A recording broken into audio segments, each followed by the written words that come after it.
ഹനുമാന്റെയും ഭീമന്റെയും സംഗമം.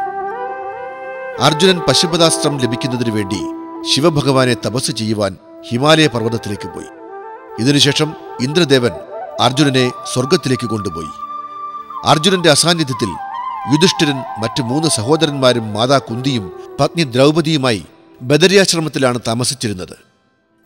ഒരു ദിവസം അതിയായ കാറ്റ് വീശിയപ്പോൾ പർവ്വതമുകളിൽ എവിടെ നിന്നോ അടർന്നു വീണ ഭംഗിയുള്ളതും അതിവിശേഷമായ സുഗന്ധമുള്ളതുമായ ഒരു പുഷ്പം ബദരിയാശ്രമത്തിൽ ദ്രൗപദിക്ക് സമീപം വന്നു വീണു. അവൾ ആ സുന്ദര പുഷ്പം എടുത്ത് ഭീമന്റെ അടുക്കൽ ചെന്ന് ഇങ്ങനെ പറഞ്ഞു: ഞാൻ ഇതിനു മുൻപ് ഇത്രയും മനോഹരമായൊരു പുഷ്പം കണ്ടിട്ടില്ല. ഇതുപോലെ ഒരു പുഷ്പം താങ്കൾ എനിക്ക് കൊണ്ടുവന്ന് തരുമെങ്കിൽ അതെനിക്ക് മുടിയിൽ ചൂടാമായിരുന്നു. ഭീമൻ യുധിഷ്ഠിരന്റെ അടുത്തുനിന്ന് ആജ്ഞ വാങ്ങി ദ്രൗപദിക്ക് വേണ്ടി ആ ദിവ്യപുഷ്പം കൊണ്ടുവരുവാൻ യാത്രയായി. ഭീമൻ കാട്ടിലൂടെ യാത്ര തിരിച്ചു. തന്റെ മുന്നിൽ വന്നുപെട്ട എല്ലാ മൃഗങ്ങളെയും പേടിപ്പിച്ചോടിച്ചു. കാട് മുഴുവൻ അതിശക്തനായ ഭീമന്റെ കാലടി ശബ്ദം കേട്ട് പേടിച്ചു വിറച്ചു. ആ കാട്ടിൽ ഭഗവാൻ ഹനുമാൻ വിശ്രമിക്കുന്നുണ്ടായിരുന്നു.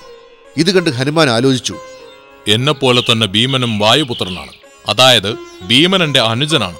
അതിനാൽ ഞാൻ അവനെ സ്വന്തം ശക്തിയിൽ അധികമായി അഹങ്കരിക്കരുതെന്ന് മനസ്സിലാക്കി കൊടുക്കേണ്ടതുണ്ട്. ഭീമൻ തന്നെക്കാൾ ചെറിയ മൃഗങ്ങളെ പേടിപ്പിക്കാതെ കാട്ടിലൂടെ യാത്ര ചെയ്യേണ്ടത് അത്യാവശ്യമാണ്. അതിനുവേണ്ടി ഹനുമാൻ വയസ്സായ ഒരു സാധാരണ കുരങ്ങന്റെ വേഷം ധരിച്ചു. എന്നിട്ട് ഭീമൻ പോകേണ്ട വഴിയിൽ തന്റെ നീളമുള്ള വാൽ നീട്ടിവെച്ച് ഭീമനെ കാത്തുകിടന്നു. അല്പസമയത്തിനു ശേഷം ആ വഴിയിൽ ഭീമനെത്തി. അദ്ദേഹം ഒരു കുരങ്ങന്റെ വാൽ തന്റെ മാർഗതടസ്സമായി കിടക്കുന്നത് കണ്ട് ദേഷ്യപ്പെട്ട് ഇങ്ങനെ പറഞ്ഞു: എടാ കുരങ്ങ, എന്തിനാ നീ എന്റെ വഴിയിൽ തടസ്സമായി നിൽക്കുന്നത്? ഞാൻ താങ്കളുടെ വഴി തടസ്സപ്പെടുത്തിയതല്ല. ഞാൻ വയസ്സനും ക്ഷീണിതനുമാണ്. ആരുടെയും സഹായമില്ലാതെ എഴുന്നേൽക്കാൻ പോലും സാധിക്കില്ല എനിക്ക്. താങ്കൾ ഒരു കാര്യം ചെയ്യൂ. താങ്കളുടെ വഴിയിലുള്ള എന്റെ വാൽ ഒരു വശത്തേക്ക് നീക്കിവെച്ച് താങ്കളുടെ യാത്ര തുടർന്നാലും എനിക്ക് തീരെ വയ്യ.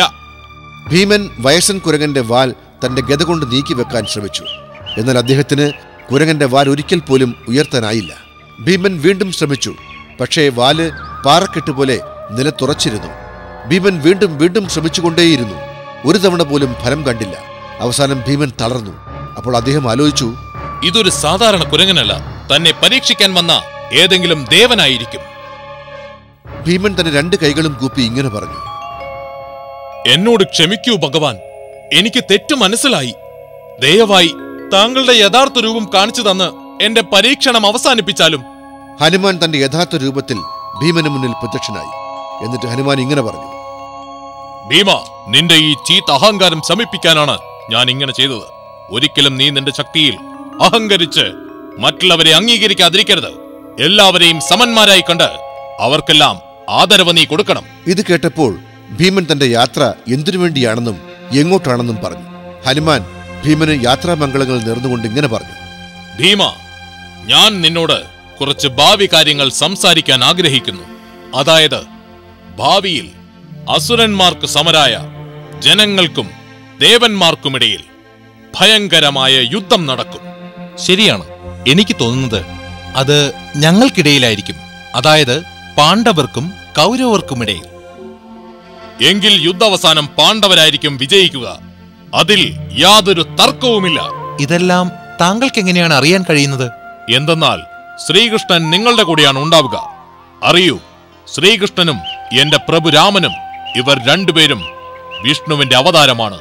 അതായത് എന്റെ പ്രഭു രാമൻ നിങ്ങളുടെ കൂടെയാണ്. എന്റെ പ്രഭു നിങ്ങളുടെ കൂടെയായതിനാൽ ഞാനും നിങ്ങളുടെ കൂടെയാണ്. അങ്ങനെയായാൽ നിങ്ങൾ തീർച്ചയായും വിജയിക്കുന്നതാണ്.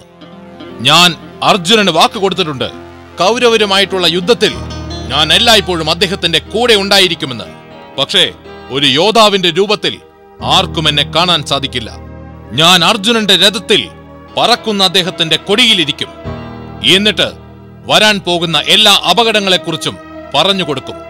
അതുപോലെ പാണ്ഡവർ ഏതെല്ലാം രീതിയിൽ മുന്നേറണമെന്ന് പറഞ്ഞുകൊടുക്കും. അങ്ങയുടെ ആശീർവാദമുണ്ടെങ്കിൽ ഞങ്ങൾ തീർച്ചയായും വിജയിക്കുമെന്ന് ഉറപ്പുണ്ട്. അതെ, ഞങ്ങൾ തന്നെ വിജയിക്കും. എന്റെ ആശീർവാദം നിങ്ങൾക്കൊപ്പമുണ്ട്. പ്രിയപ്പെട്ട സഹോദര, എന്റെ ഭഗവാൻ രാമൻ, അതായത് ശ്രീകൃഷ്ണൻ നിങ്ങളുടെ ഒപ്പമുണ്ട്. പിന്നെ ഞാൻ എങ്ങനെ നിങ്ങൾക്കൊപ്പം വരാതിരിക്കും? താങ്കൾ ഇനി പൂവ് പറിക്കാൻ ആ മലയിലേക്ക് പോയിക്കൊള്ളൂ. അവിടെ ഒരു തടാകമുണ്ട്. അതൊരു യക്ഷനാണ് നോക്കുന്നത്.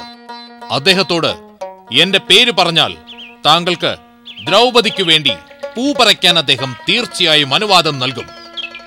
ഭീമൻ ഹനുമാനെ കെട്ടിപ്പിടിച്ച് സന്തോഷം അറിയിച്ചു. തന്റെ യാത്ര തുടങ്ങി. പെട്ടെന്ന് തന്നെ അദ്ദേഹം തടാകത്തിലെത്തി. യക്ഷൻ ഭീമന് വിശിഷ്ടമായ പൂക്കൾ പറിക്കുവാൻ അനുവാദം നൽകി. ഭീമൻ അങ്ങനെ ബദരാശ്രമത്തിൽ തിരിച്ചെത്തി ദ്രൗപദിക്ക് അവളുടെ മുടിയിൽ വെക്കുവാൻ പൂക്കൾ നൽകി.